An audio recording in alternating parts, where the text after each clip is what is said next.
तो क्या तुमने कभी सोचा है कि एस और ब्लैक बियर्ड की बैटल में अगर एस जीत जाता तो क्या होता और इसका मेन स्टोरी पर क्या इफेक्ट पड़ता। तो आज की वीडियो में हम यही देखने वाले हैं कि इस सिनेरियो में स्टोरी में आगे जाकर क्या होता। तो चलो शुरू करते हैं। तो जैसे ही एस ब्लैक बियर्ड को डिफीट कर देता तो उसकी पूरी क्रू शॉक हो जाती, पर क्योंकि उसके क्रू में ज़्यादातर सेल्फिश क्रिमिनल्स हैं तो कोई भी अपनी जान को खतरे में डालकर इससे बदला लेने की नहीं सोचता, सिवाय बर्जस के, जो कि कोशिश करता है इससे बदला लेने की, लेकिन एंड में एस उसे भी हरा ही देता।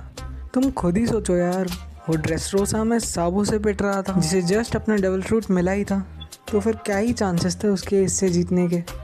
तो जैसे ही एस बर्जस और ब्लैक बियर्ड को हरा देता तो वो लौट जाता वाइट बियर्ड के पास उसे अपनी जीत की गुड न्यूज़ देने के लिए। और जैसे ही वो मोबी डिक पर पहुंचता है तो फुल हीरो एटीट्यूड में अपनी विक्ट्री सेलिब्रेट करने लगता है। और थोड़े से सेलिब्रेशंस के बाद वाइट बियर्ड एस को बताता है कि शैंक्स वाइट बियर्ड से मिलने और उसे ब्लैक बियर्ड के लिए वार्न करने आया था। शैंक्स के बारे में सुनकर एस को अच्छा लगता है और वो उसके साथ स्पेंड किए हुए मोमेंट्स को याद करने लगता है। कुछ दिनों तक सब कुछ नॉर्मल हो जाता है और एस अपनी सेकेंड डिवीजन कमांडर की ड्यूटी पर लग जाता है। लेकिन अचानक से ही उसे एक न्यूज़ मिलती है जिसे सुनकर वो एकदम शॉक हो जाता है। उसे पता चलता है कि वर्ल्ड गवर्नमेंट ने लूफी और उसकी क्रू को मार दिया। इस न्यूज़ का पता लगते ही वो इस मैटर को इन्वेस्टिगेट करने साबाओडी पर जाता है और ये न्यूज़ स्प्रेड हो जाती है कि ये साबाओडी पर है। और जैसे ही ये न्यूज़ रेली को मिलती है, जो कि इससे पर्सनली मिलने पहुंच जाता है, रेली इसको अपने साथ बाहर ले जाता है और उसे बताता है कि वो उसके फादर का राइट हैंड मैन था। और ये सुनते ही एस शॉक्ड हो जाता और वो इसको ये भी बताता है कि उसे कुमा ने बताया है कि लूफी और बाकी के स्ट्रॉ हेड्स अभी भी सेफ हैं। और ये सब सुनकर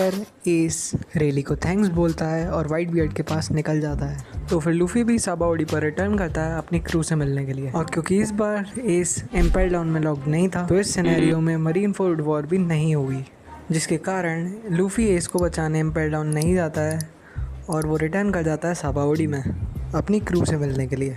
तो क्या इस सिनेरियो में टाइम स्किप नहीं होगा?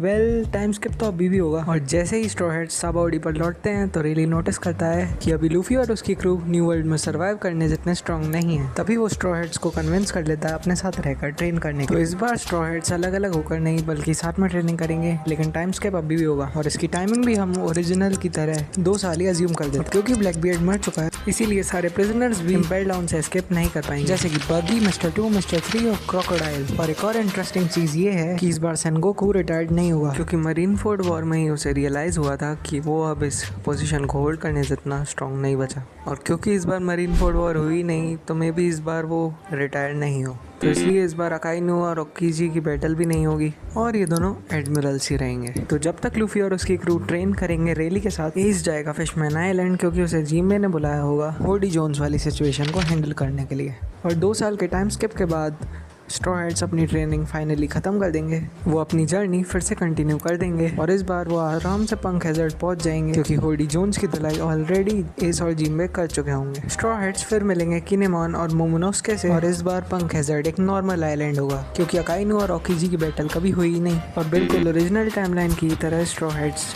सीजर क्लाउन को हरा के लॉ के साथ एक अलायंस बनाएंगे और पंक हैज़र्ड से निकल जाएंगे। तो क्योंकि ओकीजी इस बार ब्लैक बियर्ड को ज्वाइन नहीं करेगा तो क्या डोफ्लामिंगो स्मोकर को मार देगा? Well, may be. और क्योंकि इस बार न्यू एडमिरल्स जैसे कि ग्रीन बुल और फूजितोरा अपॉइंट नहीं किए गए हैं तो इसीलिए ड्रेसरोसा में भी ओकीजी ही जाएगा ताकि वो डोफ्लामिंगो पर नज़र रख सके। और क्योंकि ये सभी जिंदा है तो उसके डेविल फ्रूट के लिए ड्रेसरोसा में कोई कॉन्टेस्ट होगा ही नहीं, तो स्ट्रॉ हेड्स डिस्ट्रैक्ट नहीं होंगे और वो रेवोल्यूशनरी आर्मी टीम अप कर लेंगे।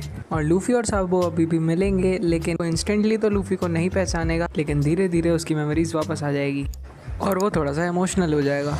और साबो के साथ मिलकर लॉ और लूफी ड्रेसरोसा की सिचुएशन को आराम से हैंडल कर लेंगे। और मेन टाइमलाइन की तरह यहाँ भी लूफी की बैटल डोफ्लामिंगो से होगी और वो उसे गियर 4 का यूज़ करके हरा देगा। और यहाँ ओकीजी स्ट्रॉ हेड्स को निकल जाने देगा और डोफ्लामिंगो को अरेस्ट कर ले जाएगा। अब इस टाइम पर एस अपने किसी मिशन पर गया होता है और उसे अचानक पता चलता है कि वाइट बियर्ड की कंडीशन धीरे धीरे बिगड़ती जा रही है, जिसे सुनकर एस वापस मोबी डिक पर लौट जाता है। एस से मिलने के बाद वाइट बियर्ड की भी डेथ हो जाती है और इसी तरह वाइट बियर्ड पायरेट्स भी डिस्बैंड हो जाते हैं, जिसके बाद एस एक इंडिविजुअल पायरेट बन जाता है और अपनी खुद की क्रू स्पेड पायरेट्स को वापस लाता है। तो अगर वीडियो अच्छी लगी हो तो वीडियो को लाइक कर देना और चैनल को सब्सक्राइब करना मत भूलना। और अगर तुम्हें इस वीडियो का पार्ट 2 चाहिए तो कमेंट कर देना।